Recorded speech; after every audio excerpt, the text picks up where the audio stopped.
welcome to the channel. It's Thursday. It's probably about 9:30 in the morning, and I thought I'd come up and walk around a little bit and see what's going on. I'm gonna walk a walk I did before that was really interesting, and I enjoyed it. And some of y'all probably maybe haven't seen it, and like for y'all to check it out.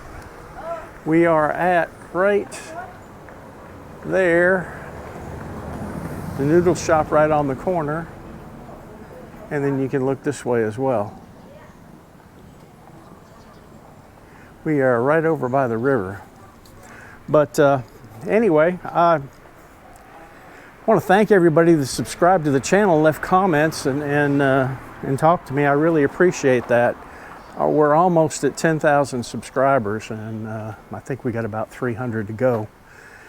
And I'm really pleased at the way the channel is going.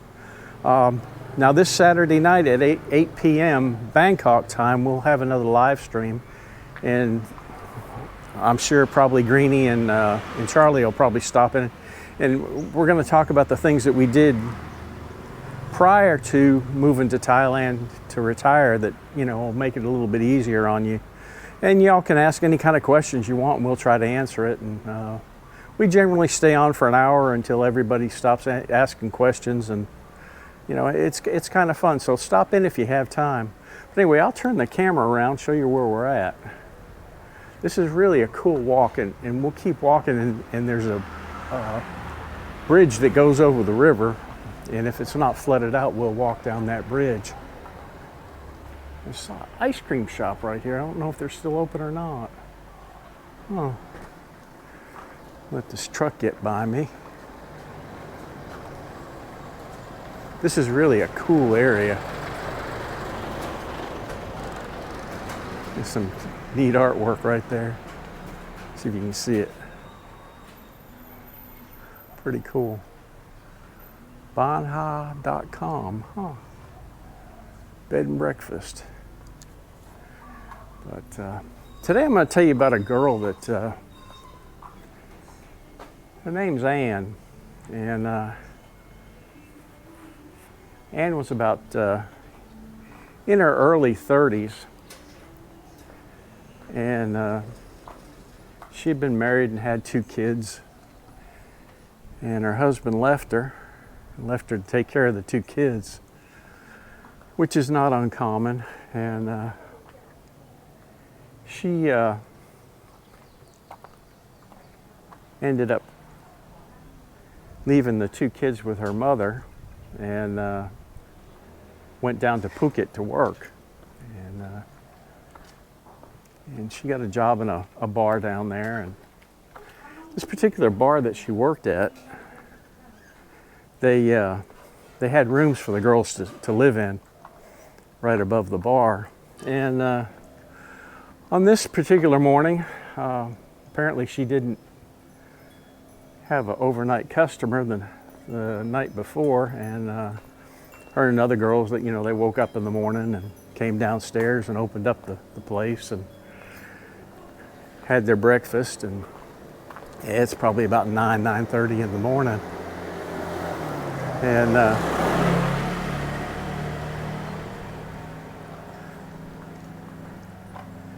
guy rides up on a motorcycle. He comes inside the bar and sits down, and I think hello.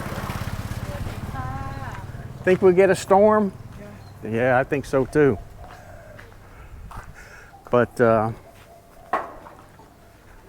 he talks to the mama-san, and then sits down with the girls and has a drink and starts talking to them, and starts talking to Ann, and having our breakfast. He decides to take Ann out of the bar, so she jumps on the back of his motorcycle and off they go. And the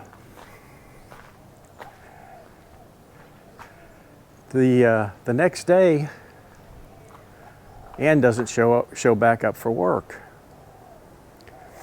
and which was kind of, you know, it's not really unusual, but usually they'll make some kind of contact.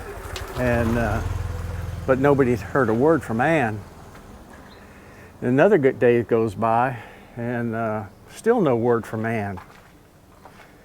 So that, you know, the girls and the mama-san start getting worried, so they call the police, and police come down and talk to them, and they,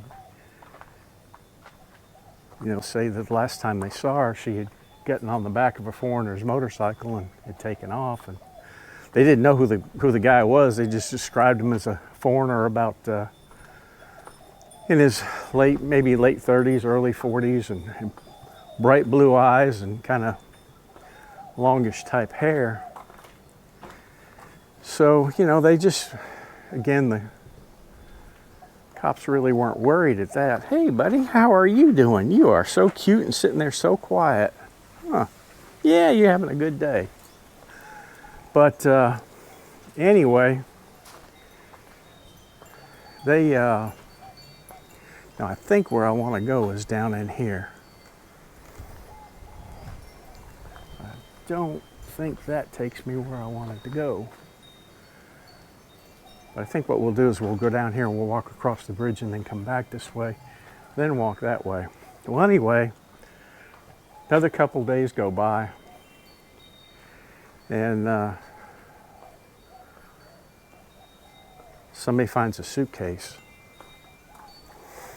and they open up the suitcase and they find a body. And now the news article says the body had been cut up. There's kind of a few different versions of it, but she was definitely stabbed in the chest and stabbed in the neck. And they determine that it's Ann. So they go back to the bar. And the cops start pulling out all the pictures of everybody that's left the island, or you know, left Phuket from the time that she was missing till then. And they were showing all the pictures to the girls, and they did a composite and posted the composite around. I think they even offered a reward, if I'm not mistaken. The article said something about that. I may be wrong there, but that's really moot. Well, let's go up here and see how high the river is. Yeah. There's an old bicycle that's seen its better day. I guess this bridge is sturdy. But anyway, they're on the hunt, and they're hunting for this blue-eyed guy that she rode off with. Wow, look at the river. And I think a few days went on, and finally somebody puts a name with the face, and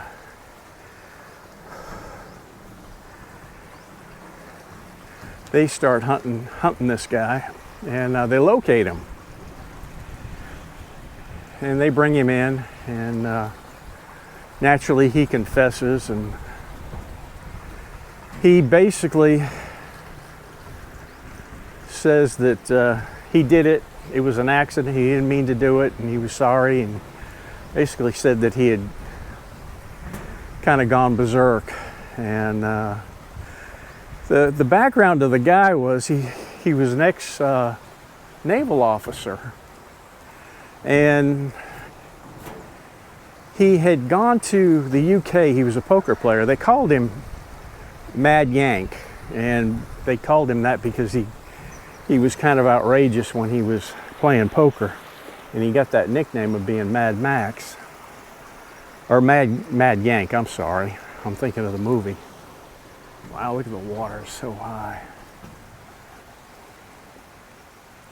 It turns out that he was a professional poker player at one time, and he had gone to the UK and played in a couple tournaments and won, and had done real well.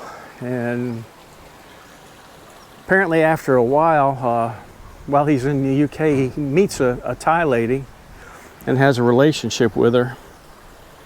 And his luck starts changing. He's not winning any tournaments, and he's running out of money, and just kind of, you know, kind of hanging with everybody, you know, staying at different places and stuff. And he's actually getting jobs dealing cards to some of the same people that he was winning money off of before.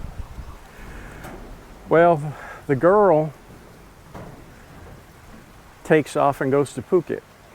And it doesn't say whether they go together. What it basically says that he follows her to Phuket. And gets over to Phuket, and they get married, and doesn't say how long they stayed married, but they ended up getting a divorce. And from the articles that I'm reading, this guy had a real alpha personality and was not real, you know, not a real pleasant person to live with. But anyway, she divorced him, and he meets this other woman, and they get married, and I believe they have either one or two kids. I think it's two. And after a while, she gets fed up with him as well, and she takes the kids and moves back to Esau and leaves him. And it freaks him out. He's really upset about it, but it's, you know, it's nothing he can do about it. And he goes from there. He starts hanging with the prostitutes, and, you know, hiring girls out of the bars and stuff. And from every indication I'm getting, he had a blog that he was talking about, you know, how he mistreated the girls and all that. And, you know, I don't know how true that is, because I didn't see it. I just saw it written. But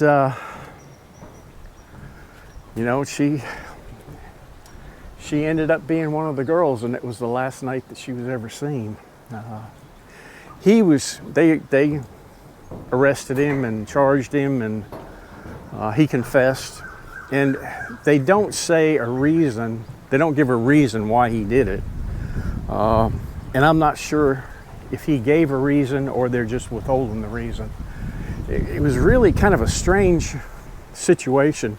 A lot of people thought that he was coerced into giving the statement, but they did a search warrant at his house, or his apartment where he lived, and they found the knife, and he turned over the bloody shorts that he was wearing when he killed her. But all he'll basically say, or all that's ever been published, was that he just went berserk and he didn't mean to kill her, but he did. And apparently he, from his own statement, he says that he put her in the suitcase and put her on the front of the motorcycle and rode off and dumped her somewhere down in Phuket, wherever they found her. He was, like I said, he was charged and put in jail. And while he was in jail, there were two different times that they sent him for a mental evaluation to the hospital from the prison. According to what I'm reading, they basically said that he wasn't insane and he could stand trial. And about a year later, he drew a 10-year sentence, which is, to me, is really kind of bizarre. I mean, I would have thought he would have got more than 10 years. And he was also given time served for the year that he had spent in prison. So basically, 10 years after he was arrested, he was released, and I'm sure he was deported. But you know, a lot of people are going to think, well, he paid somebody off, or what. This guy didn't have any money. He was totally flat broke. And I doubt that anybody would have helped him. It just doesn't seem like that would have been the thing to do. Now, I'll tell you what, I'm going to shut the camera off till I get back on the road, because y'all have seen all of this. This is really a cool place here. And I'll start the video back up when I get back out on the road and walk. All right, we're back here on the main road. I think we'll start walking this way. But You know, people say these girls get into this job and that's it. Have to go out that way? Yes. Oh, okay. I thought you can't get, doesn't go that way. Okay, dead end. Lost Farang. Okay, we'll walk back out this way and I'll finish the story. The last time I came, I didn't go that way. I already went. Yeah, just going back out to the road. She's funny. But these girls don't deserve that. I mean, you know, sure, they're in a risky profession, but, you know, that shouldn't happen to them. And she's, you know, she's wasn't the last one, and she wasn't the first one. She wasn't the last one either. It's just a crying shame. You know, the bad thing about it is now Grandma will have to raise those two kids, and you know, say what you want. It's their culture to support their parents, and I can kind of tell you why. You know, over here, unless you've got a business or something like that, there's not a job available for a woman that's, you know, 40 or 50 years old. Even after 30, it's very difficult to get work. And it's not uncommon for the kids to, you know, leave their children with the parents and go off to work somewhere and then send money home to support the kids and the mother. And it's just, you know, they have no social security system here, so the parents don't get any money. They do get free health care after I think they're 62. Their health care is free, and prior to that, you know, most of them go to the doctor and pay 30 baht, and they get their medical care free. So, you know, it's a burden on the kids growing up, you know, unless the parents are rich. You know, if the parents are rich, then they can support themselves. But for the average family, the responsibility for supporting the parents falls with the kids. And usually it ends up with the, if there's a daughter, it usually ends up on the back of the daughter,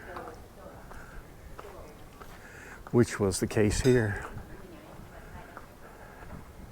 This is really a neat place. If you come here, I'd strongly suggest that you come down and do this walk and walk over the river. You can continue across the bridge and it will take you to 106, which is a highway that kind of, you'll make a big circle. You'll walk down by the Holiday Inn.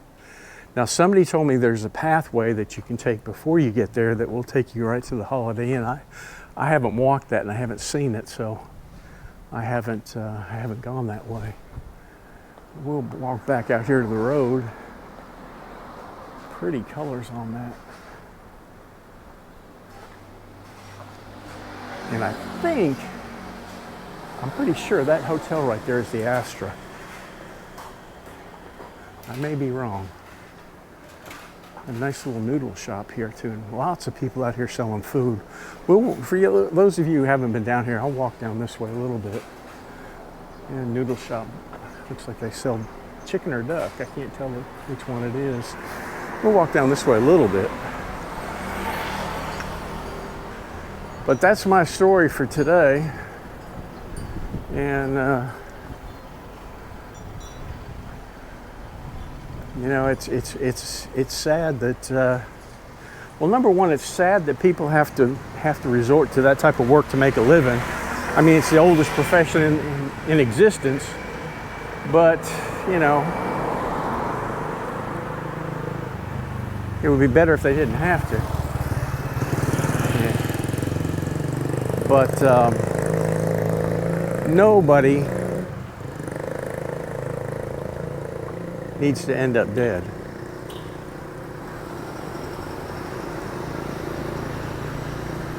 Man.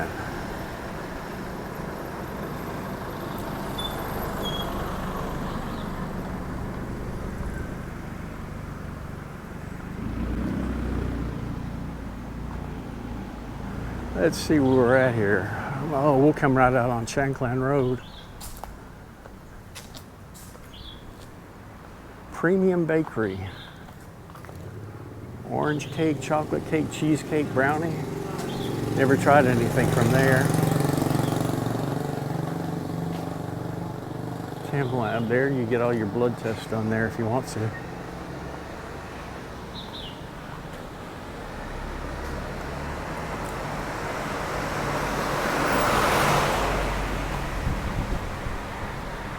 I don't know what this place is. Candle burning there. And there's the barber shop.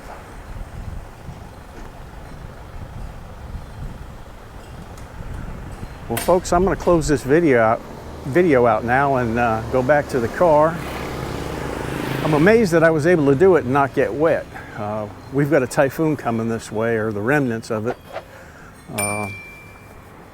So we're expecting to get wet the next few days, but we'll see what happens. If we get a bad rain, we're going to have some major flooding because the ground is pretty much saturated. The river's full, and south of here there seems to be a lot of flooding. So far, you know, where I'm at, you know, we're in pretty good shape, and usually the Mubon next to mine will flood first. Ours has never flooded, but the one south of us has flooded a couple times, and it's because it's a couple feet lower than we are. But anyway, I hope y'all enjoy this video. I'm going to head back to the house or maybe go get something to eat, and we'll see you on the next one. Bye bye.